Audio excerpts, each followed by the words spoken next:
শওকত মিয়ার বিরিয়ানির দোকান ছিল। লোকেরা খুব তৃপ্তি করে ওনার বিরিয়ানি খেত। বাহ সৈকত ভাই, কি স্বাদ! ধন্যবাদ ধন্যবাদ।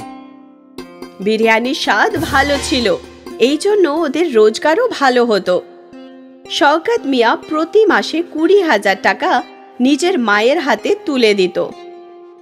বাবা, এখন যখন তোর রোজগারও ভালো হচ্ছে, আমি ভাবছিলাম যে তোর বিয়েই দিয়ে দিই। আর কতদিন অবধি আমি একা ঘরের আর পরিবারের ব্যবসা সামলাবো বল? তোর বিয়ের পর নদীমেরও বিয়ে করাতে হবে না? আরে মা, আমি তো এখনো বাচ্চা, তুমি প্রথমে দাদার বিয়ে দাও। ঠিক আছে ঠিক আছে মা, তোমার যে মেয়েকে পছন্দ আমি তাতেই রাজি। এ তো খুশির খবর, তোমার থেকে আমি এটাই আশা করেছিলাম সৈকত। শওকতের মা ওর জন্য একটা মেয়ে খুঁজে নিল, সানা। সানা শিক্ষিত ছিল আর খাবারও সুস্বাদু বানাতো। কিছু মাস পর শওকত আর সানার বিয়ে হয়ে গেল, আর তারপর সানা সংসারের সমস্ত কাজ সামলে নিল। মা, তোমার হাতের খাবারের স্বাদই আলাদা। হ্যাঁ বৌদি, কিন্তু বিরিয়ানিতে দাদার হাত কেউ ধরতে পারবে না। হ্যাঁ, সে তো ঠিক। এটা তো তখন জানা যাবে যখন আমি ওনার হাতের বিরিয়ানি খাবো। দাদা, আজকে সবার জন্য বিরিয়ানি নিয়ে এসো। ঠিক আছে, নিয়ে আসবো। শওকতের বিরিয়ানি বিখ্যাত ছিল। যখনই ও বিরিয়ানি বানাতো, বিরিয়ানির গন্ধ আশেপাশে ছড়িয়ে পড়তো আর লোকের আকৃষ্ট হয়ে চলে আসতো। আরে ভাই, বিরিয়ানি তৈরি হয়ে গেছে নাকি? না দাদা, এখনো 10 মিনিট লাগবে। ঠিক আছে ঠিক আছে, আমি এখানেই থাকবো। গ্রাহকরা তো শওকতের বিরিয়ানির অপেক্ষাই করত। এই অবধি সবকিছু ভালোই চলছিল। এই আমজাদ মিয়া আমার হাতে বানানো ব্যবসা খেতে বসেছে, আমাকে কিছু তো করতেই হবে। আমিও দাম কমিয়ে দেবো। শওকতও বিরিয়ানির দাম কমিয়ে 80 টাকা করে দিল। প্রতিদিন তো এই দোকান থেকে বিরিয়ানি খায়, চল আজকে ওই নতুন দোকান থেকে খাই। ঠিক আছে। অনেক গ্রাহক শুধু নতুন স্বাদের জন্য আমজাদের দোকানে যেতে লাগলো। কিন্তু আমজাদের হাতে আলাদাই জাদু ছিল। একবার যে ওর বিরিয়ানি খেত, সে ওর দোকানে আবার আসতো। কালকে যে বিরিয়ানি খেয়েছিলাম, আজকেও সেটাই খাবো। হ্যাঁ নিশ্চয়ই, ওই বিরিয়ানিটাকে কেউ ভুলতে পারবে না।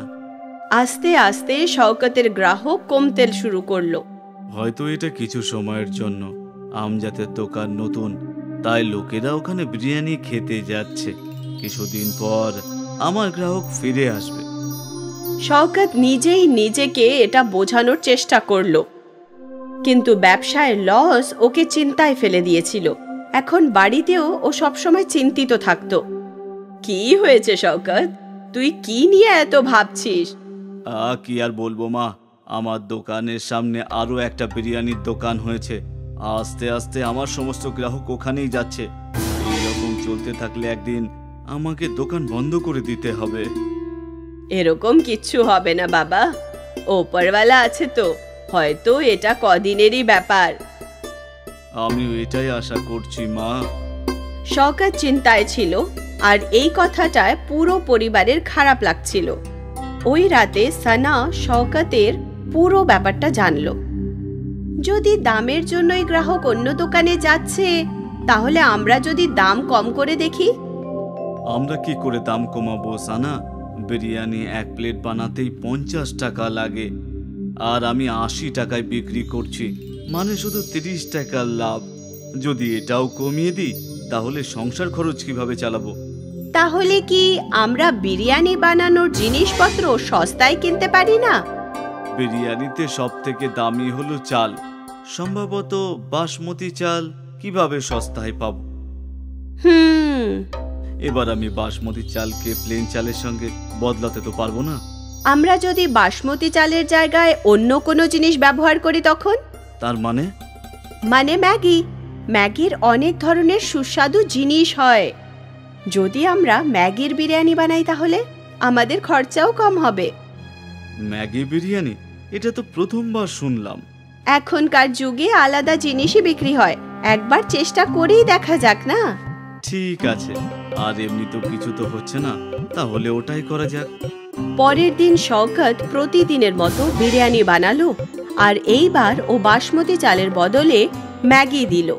ম্যাগির বিরিয়ানি তাড়াতাড়ি তৈরি হয়ে গেল, আর ওর খরচও কম ছিল। এই জন্য শওকত ও দাম 50 টাকা করে দিল। বাইরে বড় বোর্ড লাগিয়ে দিল, ম্যাগি বিরিয়ানি 50 টাকা। এই ম্যাগি বিরিয়ানিটা আবার কি? ম্যাগি জানি আর বিরিয়ানিও জানি, কিন্তু ম্যাগি বিরিয়ানি আজ অব্দি তো খাইনি। চল আজকে ওটাই খাই। হ্যাঁ হ্যাঁ।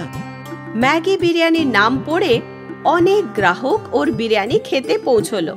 বাহ বাহ, খুব সুস্বাদু। এইরকম ম্যাগি বিরিয়ানি আমি কোনোদিনও খাইনি। তার কারণ একটাই যে এটা ম্যাগি নয়, ম্যাগি বিরিয়ানি। বাহ ভাই, এইরকম স্বাদ কোথাও পাইনি। ধন্যবাদ ধন্যবাদ। লোকেরা শওকতের বিরিয়ানি খুব পছন্দ করছিল। ওই দিন শওকতের দোকানে গ্রাহকদের ভিড় লেগে থাকলো। ভাই, ম্যাগির বিরিয়ানি তো চালের বিরিয়ানির থেকেও বেশি সুস্বাদু। আজ থেকে আমরা প্রতিদিন ম্যাগি বিরিয়ানি খাবো। শওকত খুশি মনে বাড়ি ফিরল ও ওই খুশির খবর নিজের স্ত্রীকে বলল, আর ও খুশি হয়ে গেল। ওই মাসে শওকতের অনেক ভালো রোজগার হলো। মাসের শেষে শওকত নিজের মাকে 40,000 টাকা দিল। এত? হ্যাঁ মা, সানার ম্যাগি বিরিয়ানির আইডিয়া কাজ করেছে, দ্বিগুণ রোজগার হচ্ছে। আরও একবার শওকত খুশি থাকতে লাগলো। ওর সমস্যার সমাধান হয়ে গেছিল, কারণ ওর রোজগার বাড়তে লাগলো। ম্যাগি বিরিয়ানি বিখ্যাত হয়ে গেছিল। ইরফান আর মকবুল দুই বন্ধু ছিল। মকবুলের মাংসের দোকান ছিল, আর ইরফান আপাতত বেকার ছিল। কি হয়েছে বন্ধু, আজও কোনো কাজ পেলে না? আর কি বলবো, বুঝতেই পারছি না। এত লেখাপড়া কি লাভ হলো, এখন একটা চাকরিও পেলাম না। বুঝতেই পারছি না যে এখন কি করব। আমার ওপর তো এখন রোকসানারও দায়িত্ব রয়েছে। এত তাড়াতাড়ি বিয়ে করা উচিতও হয়নি আমার, কিন্তু এখন যখন তুই বিয়ে করেই ফেলেছিস, তখন কাজকর্ম তো খুঁজতেই হবে। তুই তো জানিসই যে কি পরিস্থিতিতে আমার বিয়ে হয়েছে। যদি বিয়েটা না করতাম তাহলে রোকসানার আব্বা ওর অন্য জায়গায় বিয়ে দিয়ে দিল, কিন্তু বিয়ের পর এত দায়িত্ব মাথায় চেপেছে, বুঝতেই পারছি না যে এখন আমি ঠিক কি করতে পারি। আরে ইরফান, তুই শর্মা বানাতে জানিস তো? হ্যাঁ হ্যাঁ। তাহলে শর্মা দোকান দিচ্ছিস না কেন? দোকান খুলতে গেলেও তো টাকা লাগবে, তাই না? সেটা কোথা থেকে জোগাড় করব? আমি আছি তো, আমি তোকে ধার দেব। তোর ব্যবসা চলতে শুরু করলে তুই দিয়ে দিবি। হ্যাঁ হ্যাঁ, সেটা তো করাই যায়। ইরফান খুশি হয়ে তার বাড়িতে গেল আর এই সব কথা রুকসানাকে বলে দিল। আল্লাহর অনেক দয়া, কোনো একটা উপায় তো তুমি পেলে। এবার তাড়াতাড়ি আমার রোলের দোকান দেব। আশা করি ভালো জোগাড় হবে আর আমাদের পরিস্থিতিও বদলে যাবে। নিশ্চয়ই হবে, আমি দোয়া করব। মকবুলের কাছ থেকে টাকা ধার নিয়ে ইরফান শোরমার মেশিন কিনে নিল। ও মকবুলের কাছ থেকেই মাংস কিনতে গেল, আর ওর শোরমার দোকান চালু হয়ে গেল। ওরে দাদা, একটা শর্মা দিন তো। হ্যাঁ, এক্ষুনি দিচ্ছি। আস্তে আস্তে ইরফানের শোরমার দোকানে কাস্টমারদের ভিড় বাড়তে লাগলো। এটার স্বাদ তো দেখছি খুবই ভালো হবে। তো সব মশলা আমি বাড়িতেই তৈরি করি। বাহ, দারুণ, খেতে খুব ভালো হয়েছে দাদা। ইরফান খুব খুশি হলো যে ওর শোরমা লোকজনের পছন্দ হচ্ছিল। ওর খরিদ্দাররা খুব আশা নিয়ে শোরমা খেতে আসতো। একদিন বাড়িতে বসে ও সপ্তাহের টাকা গুনছিল। 4,000 টাকা লাভ হয়েছে। এর মধ্যে থেকে 2,000 টাকা আমার সংসার খরচা আর জিনিসপত্রের জন্য, আর 2,000 টাকা দিয়ে মকবুলের ধার শোধ করে দেবো। হ্যাঁ হ্যাঁ, সেটাই ঠিক হবে। এইভাবে যদি চলতে থাকে তাহলে আমরা মকবুলের ভাইয়ের সব শোধ হয়ে যাবে। তুমি কি বলো? একদম। সেই দিন ইরফান ঋণের প্রথম কিস্তি মকবুলকে ফেরত দিল। মনে হয় তোর ব্যবসা খুব ভালো করে চলছে ইরফান। হ্যাঁ একদম, আশা করি এইভাবেই চলুক। হ্যাঁ হ্যাঁ, নিশ্চয়ই চলবে। তুই এইভাবেই পরিশ্রম কর। হ্যাঁ, নিশ্চয়ই করব। ইরফান প্রতিদিন বিকেলে তার শোরমার দোকান দিত, আর আসতে আসতেই খরিদ্দারদের ভিড় হয়ে যেত। একটা শর্মা দাও তো। আমাকে 2টো গার্লিক রোল পার্সেল। আমাকেও একটা শর্মা। হ্যাঁ, এক্ষুনি দিচ্ছি। দোকান খোলা থেকে শুরু করে বন্ধ হওয়া পর্যন্ত ইরফানের হাত চলতেই থাকতো। খরিদ্দার আসতেই থাকতো। প্রতিদিন রাত 10টায় ইরফান দোকান বন্ধ করত আর নিজের রোজগার দেখে ও খুব খুশি হতো। জুবের রোজ ইরফানের দোকানে ভিড় হতে দেখত। শর্মার ব্যবসায় তো প্রচুর লাভ হয়, আমারও শর্মার ব্যবসা করা উচিত। ইরফান তো 80 টাকায় শর্মা বিক্রি করছে, আমাকে ওর থেকে কম দামে বিক্রি করতে হবে, তাহলে লোকেরা আমার রোল কিনতে আসবে। জুবের অঙ্ক কষতে লাগলো যে কিভাবে ও শর্মার দাম কমাবে। সস্তায় মাংস খুঁজতে হবে আমাকে। আর সস্তায় মাংস কেনার জন্য জুবের অনেক মাংসের দোকানে দোকানে গেল। সব জায়গায় ও একই দাম পাচ্ছিল। অবশেষে ও আকরামের দোকানে গেল। আকরাম ছিল বেঈমান টাইপের লোক। আরে ভাই, আমার প্রতিদিন 10 কিলোর মাংস লাগবে, কিন্তু আমার দাম পোষাচ্ছে না। তাহলে তো একটাই উপায় আছে, সেটা কি? তুমি মরা মুরগি কিনে নাও। মরা মুরগি তুমি 50 টাকা কিলোই পেয়ে যাবে।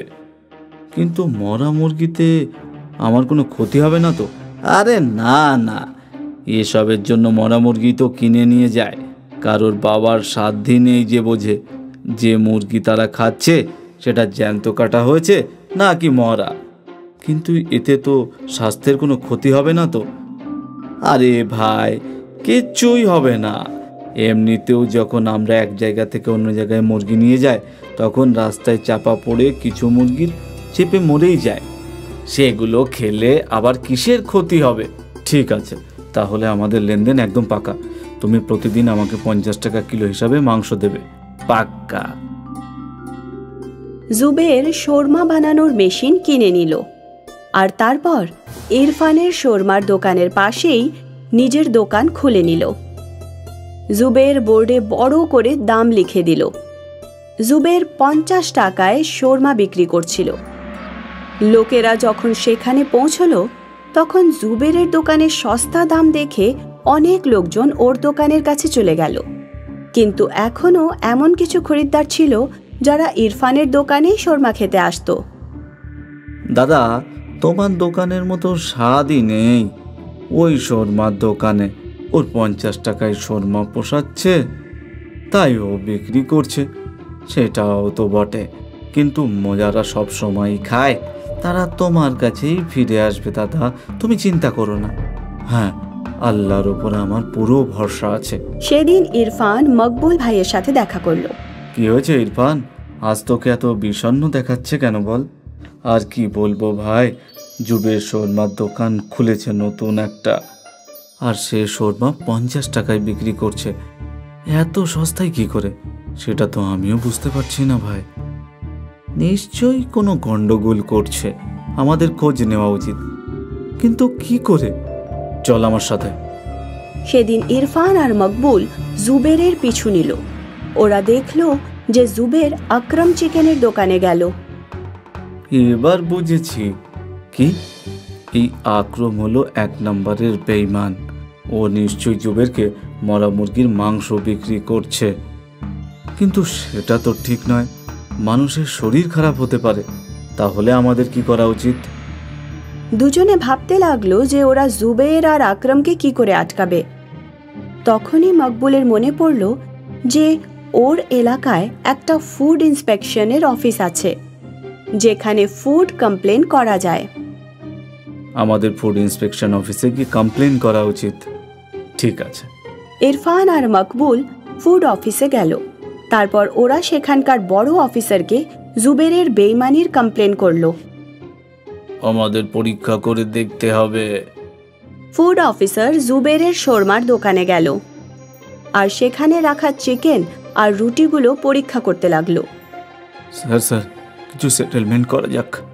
তুমি মানুষের প্রাণ নিয়ে খেলা করছো আর আমাকে ঘুষ দেওয়ার কথা বলছো। অফিসার স্যাম্পল নিল আর পরীক্ষা করলো।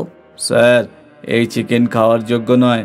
এটা খেলে চট করে শরীর অসুস্থ হয়ে পড়বে। ওকে পুলিশের হাতে ধরিয়ে দাও। পুলিশ জুবেরকে অ্যারেস্ট করে নিল আর তারপর আকরামকেও অ্যারেস্ট করে নিল। সবাই জুবেরের বেইমানি জানতে পেরে গেল আর আরেকবার সৎ ইরফানের দোকানে খরিদ্দাররা ফিরে এলো। ইরফানের সমস্যার সমাধান হয়ে গেল, আর লোভী শর্মাওয়ালা জুবের তার কর্মের শাস্তি পেয়ে গেল। সবসময় মনে রাখবেন, সেই সব জিনিস যেগুলো সস্তায় পাওয়া যায় সেগুলো ভালো হয় না। কিন্তু মধুমতির 2 ছেলে ছিল, অজয় আর বিজয়। অজয়ের বিয়ের প্রজ্ঞার সাথে হয়েছিল, আর বিজয়ের বিয়ে সন্ধ্যার সাথে।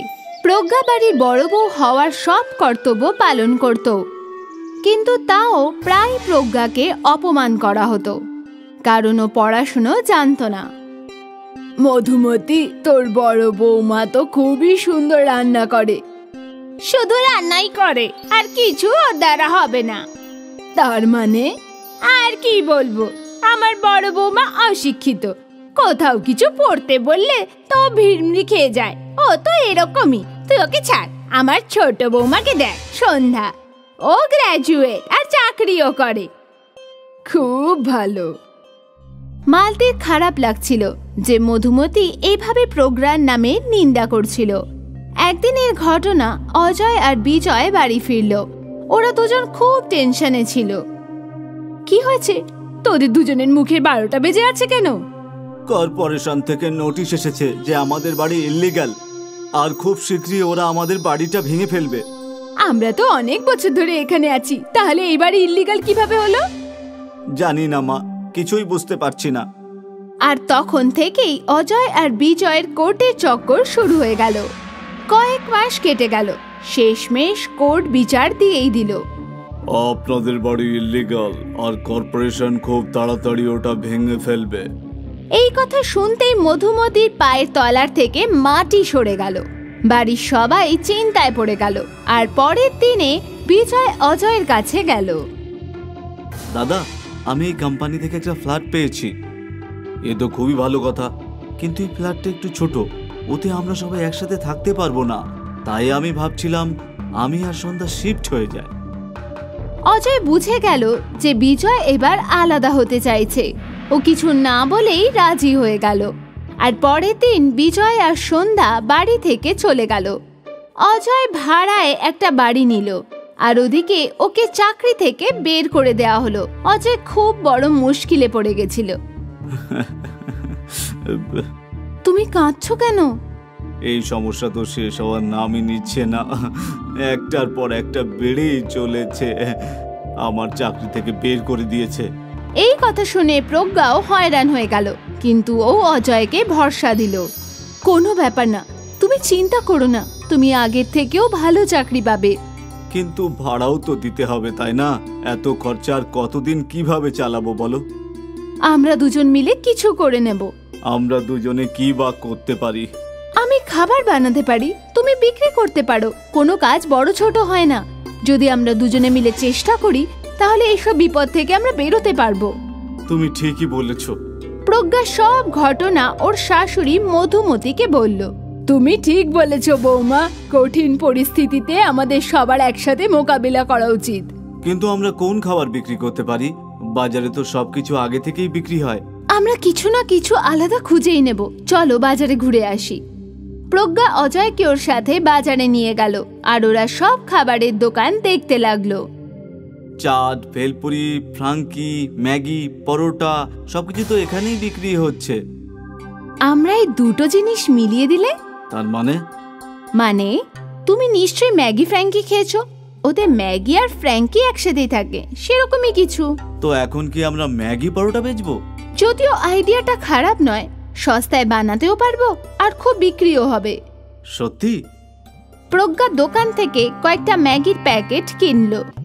প্রজ্ঞা ম্যাগি বানালো, আর তারপর ওই ম্যাগি পরোটার আটায় পুড়ে তা দিয়ে পরোটা বানালো। মা, খেয়ে বলুন তো কেমন হয়েছে? মধুমতি একটা পরোটা খেলো। বাহ বৌমা, দারুণ হয়েছে, খুব ভালো। প্রজ্ঞা অজয়কেও একটা পরোটা দিল।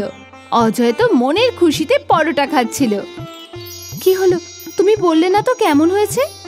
দারুণ, আর একটা পাবো? প্রজ্ঞা ওর স্বামী আর শাশুড়িকে আরো ম্যাগির পরোটা খাওয়ালো, আর নিজেও খেলো। সবার ওর ম্যাগি পরোটার আইডিয়া ভালো লাগলো। পরের দিনই প্রজ্ঞা বাজারে ম্যাগি পরোটার স্টল দিল। দিদি, এই ম্যাগি পরোটা কি? ম্যাগি আর পরোটার মিশ্রণ, খেতে দেখো, খুবই ভালো খেতে। ঠিক আছে, একটা ম্যাগি পরোটা দিয়ে দাও না। প্রজ্ঞা ওই ছেলেটার জন্য একটা ম্যাগি পরোটা বানালো। ওই ছেলেটা পরোটা খেলো আর ওর মুখে হাসি ফুটে উঠলো। এ তো দারুণ খেতে, এরকম পরোটা আমি কখনো খাইনি, কখনোই না। ওই ছেলেটার কথা শুনে আরো অনেক খরিদ্দাররা প্রজ্ঞার দোকানে ম্যাগির পরোটা খেতে এলো। প্রজ্ঞা ম্যাগি পরোটা বানিয়েই যাচ্ছিল আর অজয় খরিদ্দারের দিয়ে টাকা নিচ্ছিল। সকাল থেকে সন্ধ্যা অবধি দুজনে হাঁপিয়ে গেল আর তারপর ওদের বাড়ি ফিরল। কি হলো? কি হয়নি সেটা বলো মা। সকাল থেকে খরিদ্দার এসেই যাচ্ছিল। আমরা দুজনে তো হাঁপিয়ে গিয়েছিলাম, কিন্তু খরিদ্দাররা তো আমার নামে নিচ্ছিল না। আজ এতদিন পরে অজয় আর মধুমতির মুখে হাসি ফুটল। এখন ওরা আশার আলো দেখতে পাচ্ছিল। পরের দিন প্রজ্ঞা দোকান খোলার আগেই খরিদ্দার দাঁড়িয়েছিল। প্রজ্ঞা ঝটপট ম্যাগি পরোটা বানাচ্ছিল আর খরিদ্দারদের দিচ্ছিল। পরের কয়েকদিন অবধি এই ঘটনা এইভাবেই চলতে থাকলো। প্রজ্ঞা আর অজয় ওদের লাভ দেখে অবাক হয়ে গেছিল। আমার একদিনের রোজগার আমার অর্ধেক মাসের মাইনের সমান প্রজ্ঞা। কোনোদিনও ভাবিনি এত টাকা রোজগার করতে পারবো। ওরা তিনজন খুব খুশি ছিল। তারপরেই প্রজ্ঞা আরো কয়েকজনকে কাজে রাখলো। খরিদ্দারের সংখ্যা বেড়েই চলছিল আর সাথে ওদের লাভও। মাত্র 6 মাসের মধ্যে প্রজ্ঞা আর অজয় নতুন বাড়ির ডাউন পেমেন্ট করে দিল আর ওরা ওদের নতুন বাড়িতে চলে এলো। আমি সব সময় তোকে ছোট করেছি, এটা ভেবে যে তুই শিক্ষিত না, কারণ আমি জানতাম না তুই কি। তোর বুদ্ধি আর ইচ্ছা শক্তি পড়াশুনোর থেকে অনেক বড় বাবু। তুই অজয়কে সাহায্য করতে চেয়েছিলি আর তুই করেছিস। তোকে নিয়ে আমার খুব গর্ব হয়। প্রজ্ঞার শাশুড়ি এই প্রথমবার ওকে জড়িয়ে ধরল। এই দিনটা প্রজ্ঞার কাছে মূল্যবান ছিল। একটা ভাড়া বাড়ি থেকে ও ওর নিজের বাড়িতে এলো আর এই সব প্রজ্ঞার ম্যাগি পরোটার জন্যই হলো।